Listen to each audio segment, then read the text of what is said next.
Yo, what's good? Welcome to Counter Currents. This is your host, Petey Steele. Ignore that bot. And my co-hostess. Yeah, this is Elena Torres. I wonder if you guys could hear that bot. At the beginning of the podcast, there might be a little bot that says this is being recorded because that's Zoom. But anyway, sounds like welcome. A Franklin word speller. Yeah, exactly. It does actually. Welcome to Counter Currents. This is episode 113. Can you believe it? Yep. And today's guest, look, a lot of times when girls newer than me in the scene come along, you know, you want to hate them, like you do, like you really want to hate them, you know, and even if they're funny, which this next person is, you just want to hate them.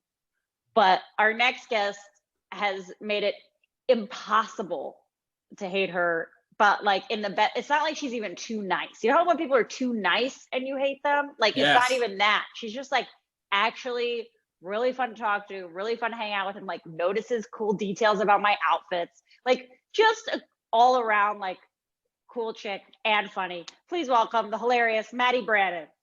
I'm literally crying. That just was so cute. I was like, I don't know how many people on the scene would agree with you on that, but I do. On what part? Oh, well, I think when you said that thing about like, it's not necessarily that she's like super nice, and I'm like, there we go. That's no, but that's what I'm saying. It's like, because that makes you want to hate people, I think, even more if they're just like super nice all the time. Like really that's effusive. a reason. Yeah, right, or just because I feel it's phony. Totally. Or you're not a new comic anymore, Maddy, but like newer comics, you know, they come up to you like, oh my God, great set, which by the way, I'm totally guilty of, you know, like great set. Oh my God, you look great. You know, just like really kissing ass. Like that gives you a reason to hate them. And you didn't even do that. Oh, that's so sweet. That's so yeah, sweet. I don't even know you and I love you. Only because we've only met like a couple times, and last time I saw you at my show and you came up after a year long whatever and you gave me a big hug and said, oh wow, great to see you. And I said, really? And I said, all right, cool, you know. But it didn't come off as like a phony thing. It was like, oh yeah, okay. So I don't know. That's Here we go. Yeah, I'm like, my confidence is slowly rising. Good. That's what we're here for. Yeah, I read this book. So how long have you been back? What was that? Sorry. No. Go ahead. Your question's better than I was just gonna say. I was gonna say, how long have you been back doing shows? Only for, I guess, maybe a month, maybe a little bit less than a month. Yeah, I was doing like Zoom shows over the pandemic every week, but I was just like kind of co-hosting those. So this is, this has been, it honestly was like pretty, I looked at Winston Hodges before I went up on the first show I was back on, and I was like, we'll see if this is something I still want, because who knows? Yeah. At the end of the set, but yeah, it is something I still want. So yeah. it's been really good. I'm definitely, I was on like a high of like, oh, it's so great that this is back, and now I'm like kind of like, okay, when is it gonna really pick up? Yeah. So, yeah. Yeah, it feels like it's been kind of playing footsies a little bit. You know, you get like 2 or 3 shows one week, and it's like 1 the next, maybe like 4.5 the next, half being like an outdoor thing or something. And you're like, when are we going to know the score? Yeah. Yeah, totally. Yeah, and it's like hard to, also because we had nothing going on, it was nice to like have a schedule.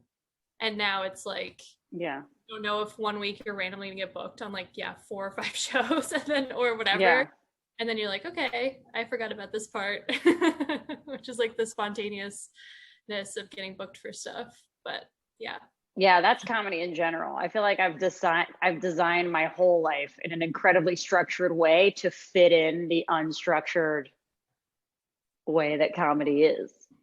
Yeah, you know, like everyone in my house is like aware that any minute there could be a show. That's such a fucked up way to live.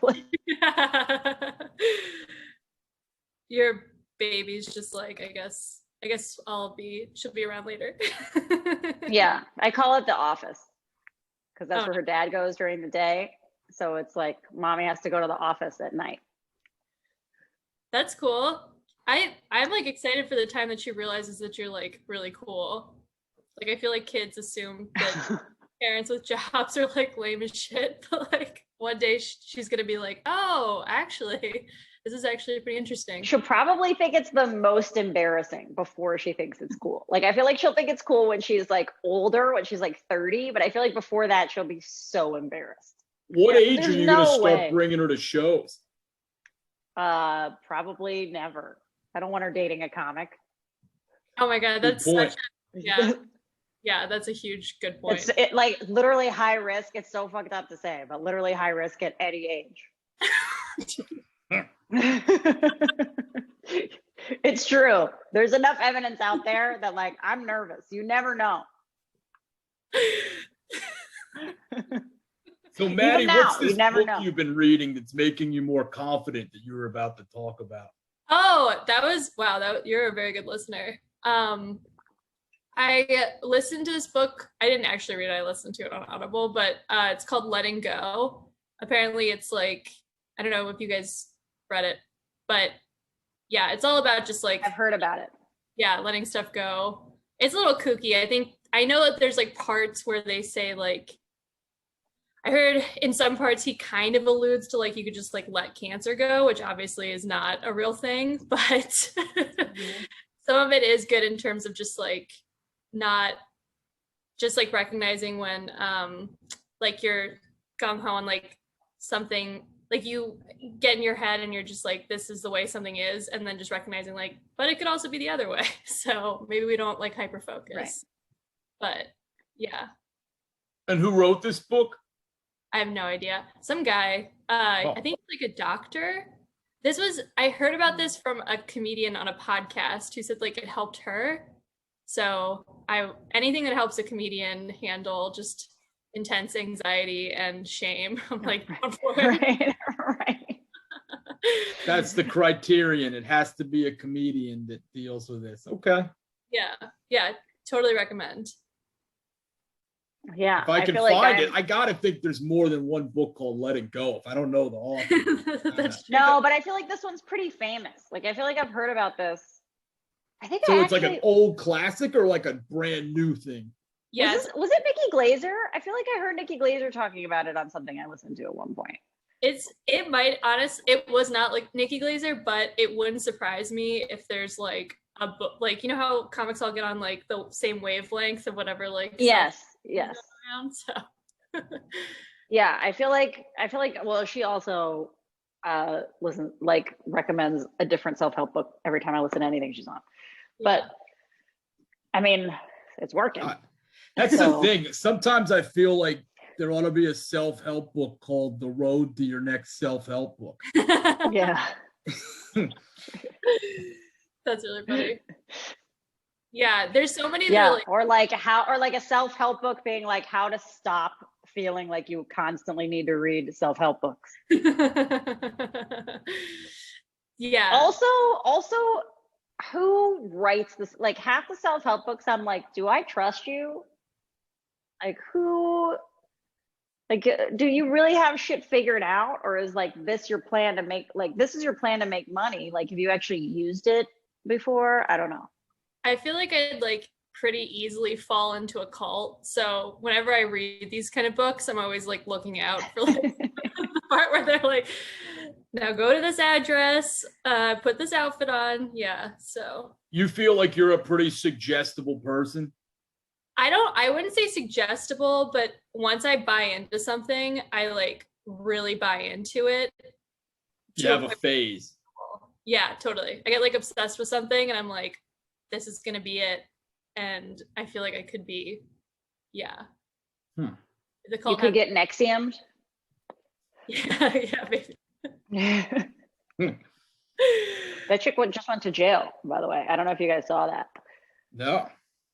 That actress who was on Smallville, who was, I don't know if you guys were. I don't think I'd fall for a cult, but I'm very obsessed with shows about cults. So I got very into that HBO show. What was that called? The one about Nexium? I forgot. They got that Keith, whatever his name is. And there were some actors in it. There's actually a friend of mine dated a girl in Mexico City because a lot of Mexicans did it. I dated a girl in Mexico City who joined that cult, and it was like it turned out to be a sex cult. Surprise, surprise, which is like what all cults turned out to be. Like Heaven's Gate or like. No, it was called Nexium. Oh, that's actually Maddy, the did you hear name? about this? I thought that was like a purple pill you took for like blood pressure. Maybe. Yeah, we were both politely like laughing, like, yeah, sure, Elena. No, you guys didn't see that?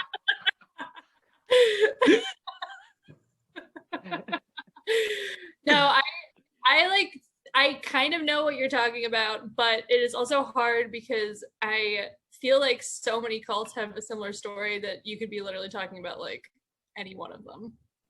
Yeah, except the one I named ended up in like a mass suicide. You know, thankfully the body count was maybe like a 20th of the Jonestown debacle. But yeah, I've studied them. I read a couple books on them and everything, and I don't know, like it never crossed my mind as something I could do. Religion even is more like, I don't know, I guess you could argue it is more insipid. I think it's more innocuous, but still that could qualify in some interpretations as a cult, you know? Yeah, I interesting. don't know. You read books like my question is has there ever been a woman that started a cult? Because most cults, I think, it's just an excuse for a dude to have sex with a lot of people. Like, has there been a woman who's done it? I think probably a lot of religions started that way too. Like, what if you cut to Jesus's life and he's just like trying to fuck? Like, I was gonna make a goop joke, but I know you like goop, so it's gonna be like Gwyneth Paltrow. Okay, I'm in that cult. Yeah. I do know a lot of women have written about cults. Maybe that's more indicative of victimology, but actually one of the foremost experts, Margaret Thaler Singer, I think her name was, wrote Cults in Our Midst, 95. She was a Berkeley professor. She gave the whole deal on cults. And I can't remember if any, oh, yes, there is one that's a woman. That one on Netflix, The Wild Wild Country, the Indian lady. Did you watch that? That's a woman? That's a woman. I only woman. got through like the first episode of that. Yeah. Yep. And she had people like they were bussing people in from the ghetto and stuff, being like, we got this new way of life. And they're like, fuck it, just give me the food or whatever, you know, and they load up charter buses and go out to the Southwest or the Great Plains. I think that was like Oklahoma or something like that, and had them out there. And there were, I think, some mutinies, some other things. But yes, that was an Indian lady. Wow. Was she trying to fuck, or was it just like a power thing? It was power mostly, but there was some banging. Yes, there was. Yeah. See, I just like are always sexual. I like the idea of you guys doing like a spin-off podcast called Were They Trying to Fuck? And it's just like recaps of cults. Like, it's a one question, which is like, were they trying to actually fuck? I'm with it. Yeah, the answer is yes. I feel like it might be a very boring podcast because every time it would just be like, yeah, he was trying to fuck. Every time. There's no cult that doesn't satisfy somebody's id. Yeah. What's the id? Id is like your primal urge, you know, like in psychology, there's the id, the ego, and the superego. The superego being like your moral side, your ego being like your I as a self, and your id's just like the like must come, you know. That's the Freudian shit on Countercurrent. Okay, yeah. Thanks for that lesson, Petey. The Cliff Notes. Yeah. So Maddy, where do you feel, let's do a like really quick left turn. Where do you feel, so you've been doing comedy now, how long? I was thinking about this the other day. I think technically if you include the pandemic, it's 4 years, but really it's like 3 years. Right. Yeah. So I know it was really sad because I think because you know, like 3 years is when you people start to recognize you as even a comic, like someone who has like somewhat capabilities. And that, I think that fell like right after everything closed. Like, I think it's like early April is my comedy anniversary or something. So yeah. I don't know why I had to make it sad, but yeah, I guess to answer your question, like 3 Well, I think it is. I think that's on me because I think that's kind of a sad question because especially I feel like if you've been doing comedy under 10 years. I think anybody under 10, like they lost a crucial year of comedy. Yeah. Cook, my boyfriend, like tried to make it seem like he was saying something like, it's gonna be like, he was saying like about the comedy community that there's like, yeah, exactly what you're saying, like there's a crucial time period that people are missing, and it's gonna kind of be a rough like coming back to it. And then I was like, what? And he was like, well, not you. Like you're oh my gosh. So yeah, I think I got like I got better, at least from what I can tell, but that was because I watched tapes like during pandemic and was like, I was basically like, this is terrible, and this is like how I need to change what I'm doing and stuff. And I think I was like too in it before, like, I was like stressed, like not like just, I didn't even have enough time to like evaluate how things were going. I was just kind of like running around and like trying to work on it and stuff. And if someone told me feedback, I'd be like, yeah, okay, great. And it's like, in what time am I going to fix that? Like, that's like you know what I mean? Like, totally. Yeah. So at least like taking some time and being like somewhat removed from it, it was really easy for me to like get perspective and be like, okay, everybody like told you correct information. Like I should actually like work on trying to fix that.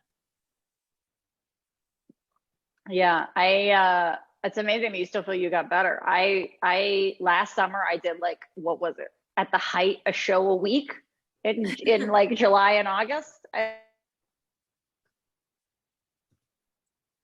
I like accumulated enough shows at the end of the summer last summer to like have enough tapes. So I like compared those to what I was doing a year before, or like right before I gave birth, like at the end of my pregnancy. And my comedy at the end of my pregnancy, when I was like 37 weeks pregnant, was better than last summer, just because I was doing it all the time.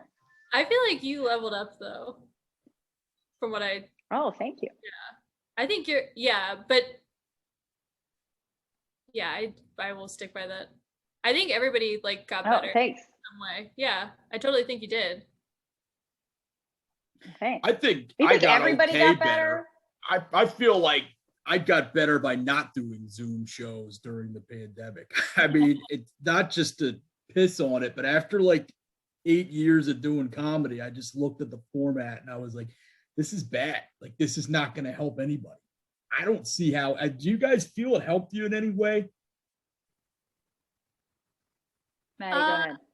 Yeah, Zoom shows. So I happen to be in like I didn't do many Zoom shows where I was actually doing my act, because like that like only helped me in the couple of times that I literally did that. It was good to like not have people laugh and to just learn how to like not get upset about that in the moment and like just keep going, and not be so I don't know, uptight, I guess, about like how the crowd's feeling and stuff. But in terms of like hosting a Zoom show, I think that really helped, but that's only because I was doing it like with like Sean Joyce. So like it was kind of like, he's really good at crowd work and he's really good at like being fast, and to like have to like get over my fear of him and learn about like riffing and stuff with someone who's really fast and like doesn't. Yeah, that was good for me. But yeah, I wouldn't say like doing sets on Zoom would be like necessarily beneficial that much. I think if anything, it's gotten people some like kind of weird content at the end of it too. I think that's right. And I feel the same. I feel like it pretty much didn't help for most aspects of comedy, but it helped with crowd work, because that's the only thing Zoom was really good for. Like, because you couldn't really tell jokes. But once you started talking to people, I feel like I got really good sort of like nuggets of talking to people, and it kept that muscle up a little bit. I feel like, I didn't come back as rusty at crowd work because of the Zoom shows. It's like kind of one-on-one with them. So you're like, I know the kind of stuff that people want to hear. They're not in the dark as much. So I know like the questions that get an audience member excited. Yeah, that's cool. I tried to interact with the Zoom crowd like as little as possible. But yeah. They just hated my, I don't know if it was just me, they just hated my jokes. I was like, I just have to talk to them because jokes are not, just not happening. Yeah. Oh. I couldn't So talk now that to you've any been, of them now 'cause that they you've would just type decided, shit. what? I said I couldn't talk to any of them because they just type shit at me. Yeah, also that. Cyberbullying was like a real, there was no cyberbullying on most of the shows that I was on, but I was like very nervous because I had heard some pretty like really insensitive stuff, and I was like, it just takes one person to type a message about me being like XYZ looking, and that'll be like the end of these shows. I'll think about that for weeks. Some of that I enjoyed. I thought they were the funniest parts of the whole show. Like, I mean, I can remember being on one where they start going and then somebody just starts posting big pictures of dicks all over the place, you know, and I was like, yes, you know, like, we're getting these assholes out of here. I was like, why? Yeah, that's hilarious. Didn't you have like someone put a dick on or something during one of yours, Petey? That's right. Yeah. Like not my set, but during the show I was on. Yeah, and I thought it was hysterical. Like their own dick or like no, just pictures of like porn dicks or whatever, just, you know, plopping up in the full feed. And I was like, this is amazing, because these were for like, you know, brand new people that were not good. And I was already kind of pissed because I was like, I don't really know these people. They know I'm like a sort of local name. I could probably go on and go up like first or second and get done. And then I get there and they're like, yeah, we got you going like 12th. And I'm like, what the fuck do you mean 12th? You know, but I was like, I didn't have anything else to do. So I was like, fine. So I just sat there and I'm like looking at this guy, you know, comedian Jizz Mop James going up to kick 5 minutes about, you know, nothing. And then all of a sudden these dicks start showing up. I was like, rock on. You're like asking him to be on your shows in the future. Yeah. That's hilarious. Well, Maddy, I wonder, and I guess he just had the technology to like hack it and get the dicks so that everybody could see. Is that what it is? Yeah, it was like a Zoom bombing. That's what it was called. I mean, other people were doing it. There were reports on the internet, like one of the, you know, hate crime things we have to look out for in the age of COVID is like these bigoted Zoom bombings. And, you know, and it was happening. People were putting up fucked up stuff, you know, swastikas or bullshit like that in other places. But this to me was innocuous, just big dicks, you know. It was like, sweet. Disrespectful, but hilarious. Not that different than a lot of the jokes you hear at a comedy show anyway. Yeah. Yeah. So Maddy, what do you, now that you've like endured a pandemic doing comedy and all this, like what do you think your goals with comedy have changed? Yeah. Or do you feel like you're more committed than before?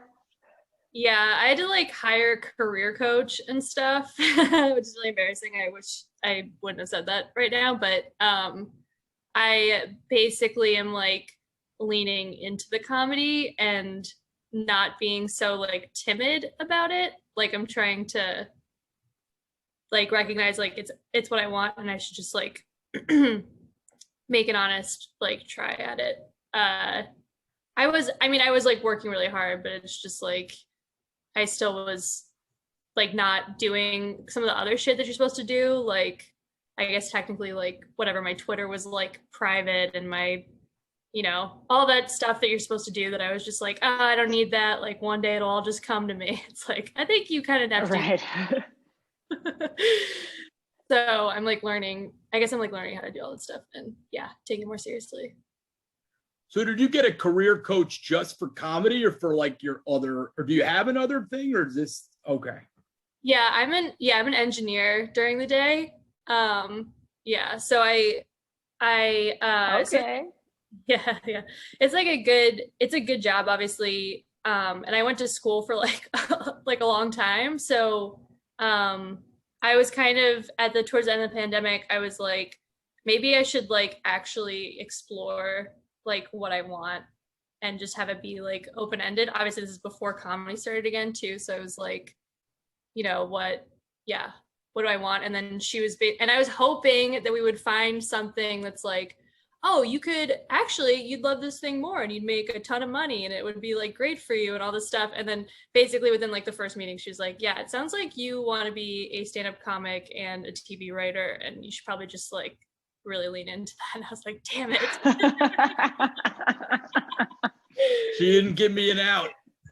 Yeah, she was like, I was like, there isn't some like magical career that I would like love more that would pay me right now, and she's basically like, no. So yeah, I mean, there was I had a neighbor, I'm looking up name. I had this neighbor in LA, and she was like the first, I think she was the first Black actress to get a lead role on a TV show. I'm looking up, I forget her last name. Do you remember the show? Diane Carroll. Oh yeah, fantastic. Yeah, Diane Carroll. So Diane Carroll was my neighbor when I was like in my early 20s. And she was like the most fabulous lady. And She's gorgeous. She would give me, oh my God, gorgeous and fabulous. And she gave me a few like really wonderful nuggets of advice over the course that we were neighbors. Because we would just talk. And I told her, like, the day I met her, right? We were talking. She's like, "What do you do?" And at the time, I was an actress. I was like, "I'm an actress. I just graduated college." Like, blah blah blah. And I was like, "What?" And I was like, "I know." Obviously, told her, like, "I know your career. Like, what advice would you give to Petey?" Oh my God. Oh, I'm sorry. Was I? No, that wasn't like a fold, was it? Shit, is that like unedited? We definitely know that you're not wearing pants. Okay, if that's all, that's fine. That's all. It was just if like I endorse dicks, and like I have to endorse boxers. Honestly, I thought that's the bit you were doing right now. Elena's like in the middle of something, and you're just like, let me step it up a notch.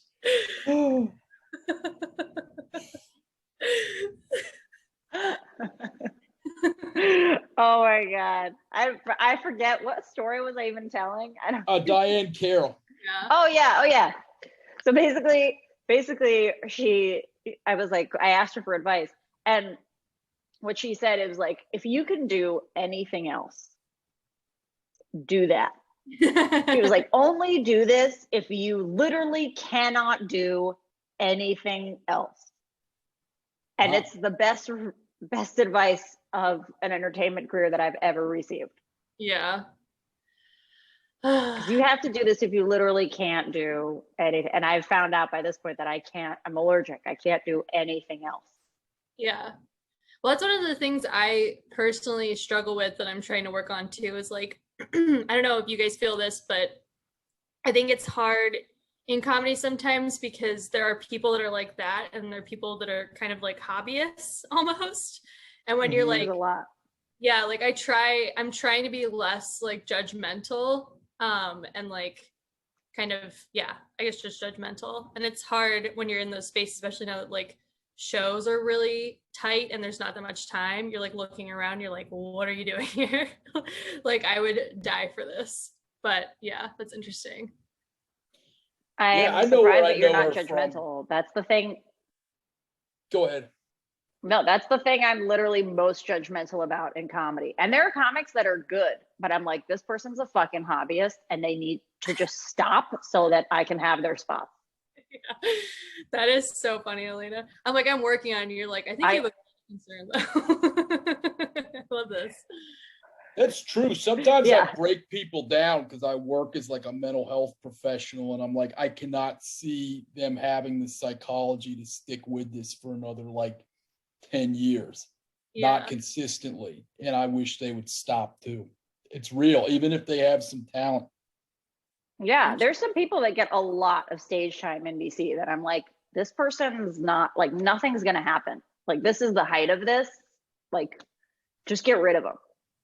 Like, just, can they, like, I don't know what it takes to get people to quit, but they need to just quit so that I can have their spots. It actually makes me very upset often. I'm not working on it, unlike Maddy. As you can see. You're the second comic I've talked to about this in like the past week, where somebody else was like, "Oh no, I get it. This." I literally talked to my therapist about this, and I was like, "Okay." That's it? Just Yeah. a second? Yeah, that's true. That's true. Yeah. Yeah. By the way, PD is a great professional in that realm. And if you ever need anybody to tell you if a comic is genuinely crazy or not, PD's your guy. That is honestly like the biggest help to any female comic on the scene that there could be. It really is. No, PD has been so helpful, and in so many ways, like PD will be like, look, this person's showing signs of bipolarity. Okay, well, Probably steer clear. It's like PD's unknown talent in the comedy scene. Like, if you ever really want to know if someone's actually like mentally, like, I mean, we're all a little bit mentally ill, but like really mentally ill, PD's your guy.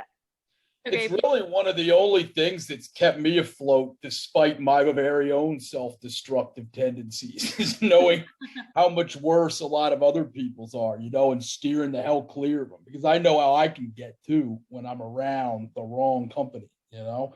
I mean, one reason I brought Elena into this counter currents thing was because I needed a guest, or I needed a co-host, and I, you know, wanted it to be a woman, you know, to have different sensibilities, but also because, you know, she'd been through the fire, so to speak, and was kind of ready to just be serious and all that type of shit. I can't have, I'm 40 years old, you know, I can't afford certain people after 5 p.m. Yeah. All right, PD, I'm gonna take you up and like send you a It's list true. after this. Yeah, you got it. Tell me, do You I got stay it. away from this person, or am I being too judgmental? Yeah. Yeah, send your number with it, because I'm not going to type anything back and get it in a screenshot later. No fucking way. Yeah, totally. And But, so do you feel, so you said you also want to be a TV writer. How's that going? Okay, this is like hilarious. This is another thing where I was just like casually for a long time being like, one time I'm gonna write for TV. And then when the pandemic happened, I like took a comedy writing class like out of LA, and not to brag, virtually. And we wrote like we ended up with like a beat sheet for a pilot. So I've just been writing like that basically, and working on it. Whereas before I just thought that was like, oh, you're good at stand-up comedy, like come write for this TV show. It's like, actually there are like things you need to know and like terms and stuff. But yeah, I like love television. I like creating characters. Yeah. So I'm pretty excited about that. so wait, you love television. That's actually a first admission I think we've had in 113 episodes of the show, other than maybe like myself or Elena, because I think a lot of comics feel, and I do too from time to time, when I'm like watching some shows, like, fuck, I should be writing a joke right now, like I'm slacking off or whatever. But what are your 5 best shows? Oh my gosh.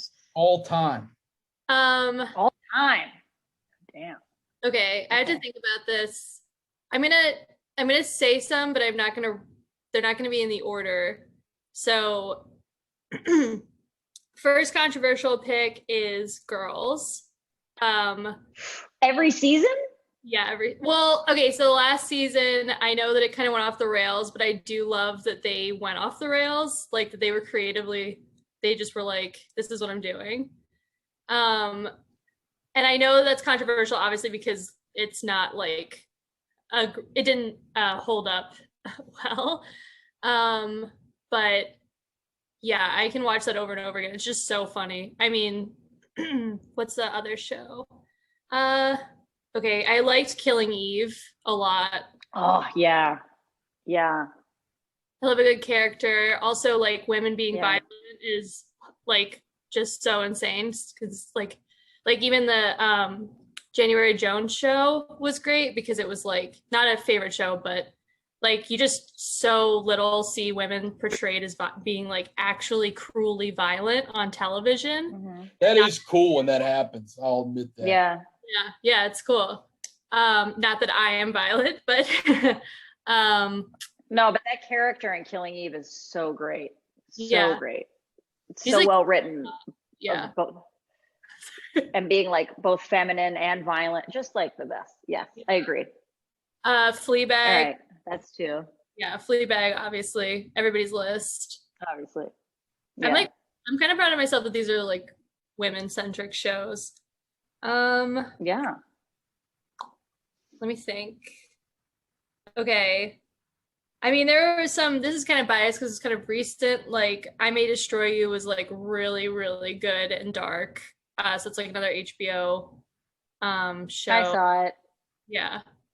Top 5 all time, though? Top 5 all time? It was good. It was good, but I wouldn't put it in all time. I just felt like that. Yeah. Like, it was good. And there was a lot about it that, like, I even still think about. But I don't know if I'd put it in all time. Okay. But it was good. It was good. It was great. It was great. All right. What else? You shouldn't let me affect your list, but. No, I'm like, it's so hard because I love TV so much that it's like talking about my children kind of. I'm like, how do I even come up with my favorite? Right. Obviously, like a reality show should go in the top 5 because I can watch like a ton of reality television. Elena would argue that Love Island is the best reality television of all time. What are you gonna say that competes with that? Like, what are you gonna say right now? Yeah, that's hard. Honestly, like it probably is Love Island because all the Real Housewives are like not as good. So I'll say Love Island. Yeah, I can get real. Yeah, I mean, yeah. Well, that's good. I have a new list now because I've seen none of those. Really? You haven't? No, I really have not. I would start with Fleabag. Fleabag? Yeah, Fleabag is especially for a comic. It's like it's so good. The writing is so good. No. Okay. No. But Killing Eve has violent women. Yeah. Killing Eve, you are gonna love, Petey. Love. You're gonna fall in love with that girl. Yeah, that's true. A lot of it's like it's like the psychology of this woman. Awesome. Yeah, Killing Eve you're gonna love. But Fleabag is also like it's just excellent writing all the way around. Just I don't know. And just so funny. So funny. Yeah, it's really good. You know, Elena, another reason I have to be honest why I'm bringing this up about TV is because Diane Carroll, I just looked her up and now I remembered how I knew her. I remembered how to spell her name because it's different than it's weird. Diane. Yeah. It's Diahann. But she's also in one of my all-time favorite television programs back in the day, Dynasty. That's right. That's right. And that other chick from Dynasty would come over sometimes and I would see her in the parking lot. Joan Collins? Yes. Yeah, she's bad. Alexis. Yeah. Yeah, she like is the character from Dynasty in real life. Fuck yeah. I love that you casually were just like, yeah, when I was living in LA and there was a actress next door. we were talking. But you know something? Do I sound like an asshole? No. Elena's got so many of those like humble brag things and it's like a white noise to her. You know, sometimes I'm sitting there too and I'm like, yo, what the fuck is wrong with you? You just said you met I'm sorry. No, it's fine. But it's hilarious. Yeah, I know. It's a problem. Sounding like an asshole is a lifelong problem of mine. You definitely don't sound like an asshole because you like casually mention it and then you're like, it's like I don't like fully process it and I'm like, what did she just say? Who does she know? I had like I won't name the person, but I had a joke about like a famous person's like husband being ugly, and Elena was like, "Oh yeah, I know him." I was like, "Oh yeah, don't say that. Don't say that. Don't say who that is." But like, I will. Yeah, fuck that dude. Yeah, fuck that dude. So do you agree he's ugly or just his soul? Oh my God, he's ugly. He's the worst. He has no talent. I told this story to someone once and they described him as a barnacle.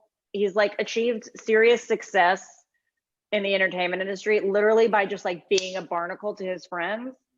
And like I mean, I cannot believe, and like he married someone very famous. And when I saw that shit, I was like, I was like mad for like a day. I was like, what the fuck? I have a joke about it. It's so angry. Yeah. But it's not just that he's ugly. It's just like the ugly part is like, that's an afterthought. Like plenty of hot, famous women marry ugly dudes. But it's the fact that like, you know, usually when the ugly dudes, it's like Quentin Tarantino. But it's just like, this dude has nothing This guy works at to Ralph's. offer. Oh my God. Like I mean, I can't believe he's gotten so far. But that was like The that people at home are just like Googling ugly. I can't wait to find out. I'm gonna who get in this so is much once trouble this if camera people goes find off. out. And then the lady She's like, don't say it. Yeah. Don't say. I'll tell you, Kitty. I'll tell you who it is after. Of course. Worst person. Just a loser and whatever. I'm gonna stop. Maddy, where are you from originally? I'm from Bucks County, Pennsylvania. Oh, okay, yeah. You know that area? Yeah, I remember the lyric from a rap song. This young buck rowdy, they had me locked in Bucks County or something like that. Yeah, Reef the Lost Cause. Good rapper out of Philadelphia. Oh, nice. Yeah, my mom now lives in Philly and my dad still lives in Bucks County, so I do go into the city sometimes, but yeah, it's like it's an okay area. It's very Republican for Pennsylvania, or I guess maybe not for Pennsylvania, but for the Northeast, but yeah. Well, Pennsylvania is a swing state as of the last few elections, so there it is. It's where my mother's from too, Wilkes-Barre, but nonetheless. Oh, really? Mm-hmm. Interesting. See, I'm like bad with like the accents or like the dialect kind of. Like I always think people from Baltimore are from Philadelphia, and I heard that's like there's some like I guess if you look at who settled in both those areas, that's why it's similar. So that's why they sound similar, but yeah. They have a similar lilt. That's true. Yeah. Well, so what brought you down here other than being like only an hour away and something new to do in your 20s? Yeah, I went to school at GW. So I came down here and then I lived in Charlottesville for a couple of years and then I came back. So I went to school and just like settled.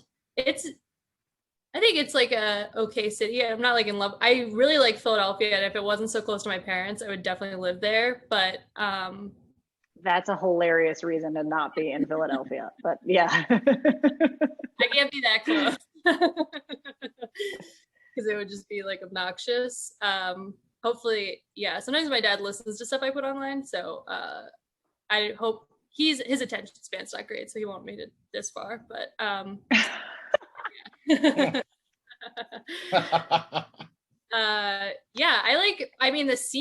comedy scene is like the only reason why I like stayed for a while. I really wanted to live in New York or like LA or something, not even for comedy, just because I like being in like a big city. But it's the comedy scene here is, I think, I don't know if I would have kept doing comedy if I was in New York or LA. I actually started doing comedy in New York while I lived here because I thought DC wouldn't have a comedy scene. So I just went up and did mics in New York once a week, and I was like, oh, I have to do this more often. We're really lucky, but what is it? I want to hear, because you get a lot of people talking nice things about DC, but you don't often hear people on this podcast saying not nice things about DC, and Petey will get really upset. What is it that you don't like about DC? Interesting. Okay, so Petey, you're like, but you're not from DC, right? Well, yeah, pretty much. You are?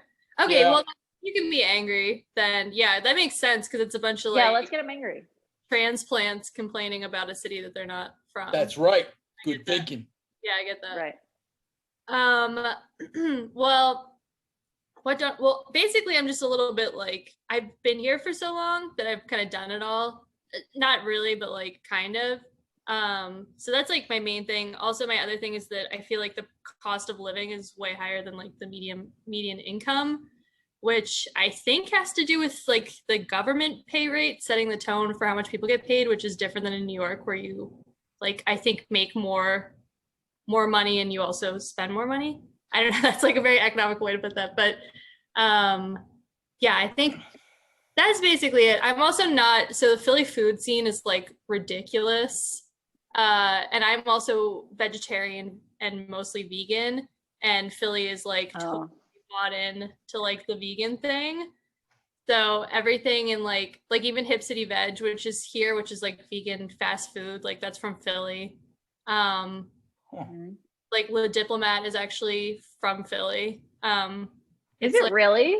Yeah. Oh, my mom is also a chef, so I'm very like I'm very into like food stuff. Oh. Yeah.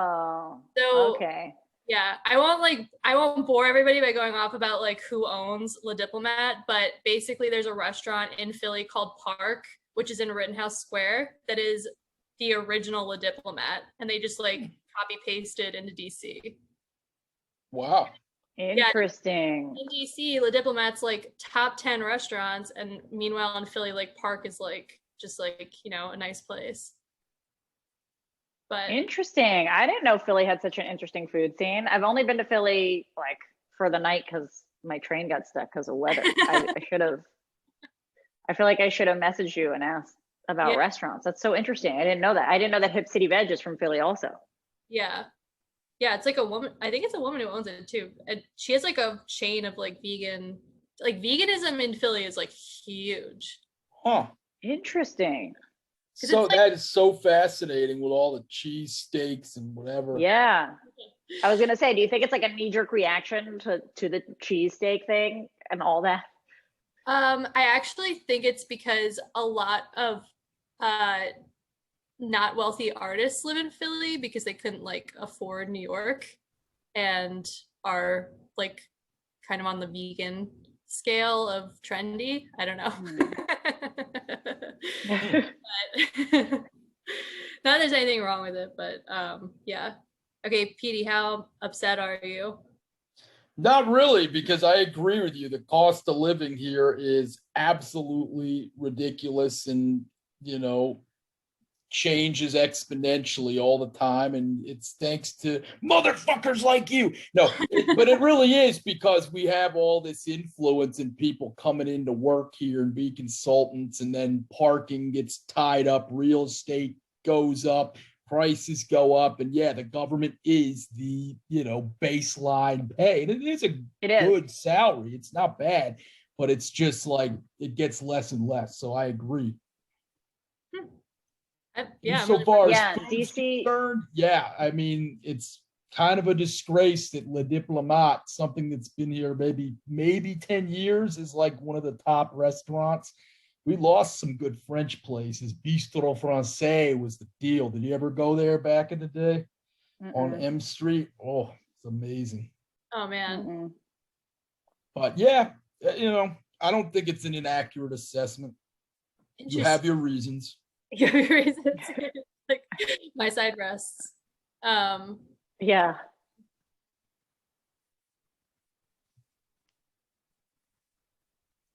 I think it froze for a second. Anyway. So Maddy, what do you have coming up that people can find you at? What shows are you doing? Sorry. It's like so confusing now because I'm like, should I tell you because everything's like a show / mic now. But something I am excited about is having a guest spot on your show next Wednesday. Yeah. July 7th. Yeah. 7 p.m. Yeah. 777's like that jackpot, baby. Oh my God, it is 777. I didn't realize that. So come see Maddy on that. Yeah, come to that show specifically. Yeah. I have a brunch show that's starting in August. It's every first Sunday of the month at Wonderland Ballroom. It's called Mimosas. Yeah. That's pretty much an exclusive because we actually haven't announced that it's like starting again. I said exclusive. See, I'm taking myself more seriously. Nice. And yeah, those are the two major things. Nice. Lena, what do you got coming? On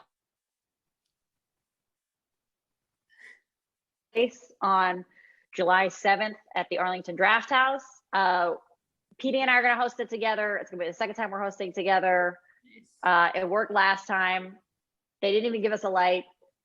So you guys want to come see that. We have a lot of great comics on that. Maddy's one. Also, Saturday, July 10th, I'm at the Tally Ho Theater with DC Improv, and I'm hosting that as well. So if you guys want to see my host skills, come check me out. Nice. And that's it. Follow me on Instagram, Elena Blondita. PD, what about you? Bang, bang.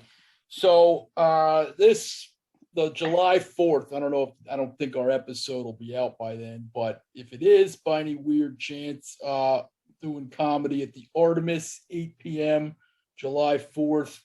Of course, we have the Countercurrent Showcase we've spoken of, 777s. And then the 10th, Saturday, I'm going to be featuring at the Second Saturday Shit Show at the Auto Bar in Baltimore. 7 p.m. Come on up. It'll be a good time. Awesome. Well, we want to thank Maddy for doing this with us. Again, don't forget that you can see her on July 7th at our show. Yeah, thank you guys so much for having me. This is great. All right. Thanks for coming. Right. Bye, everybody. Bye-bye. Later.